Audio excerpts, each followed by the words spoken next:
Since we're here in Vancouver, it is part of British Columbia, right?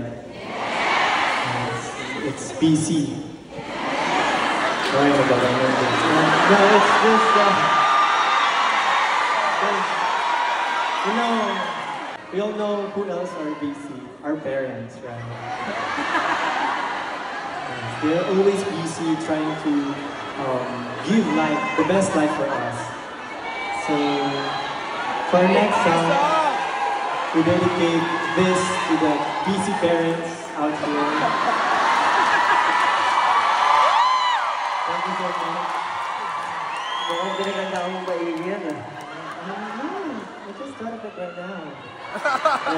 Yes, we hope you like it. This one is Mapa.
Mga bagay na buhay ang may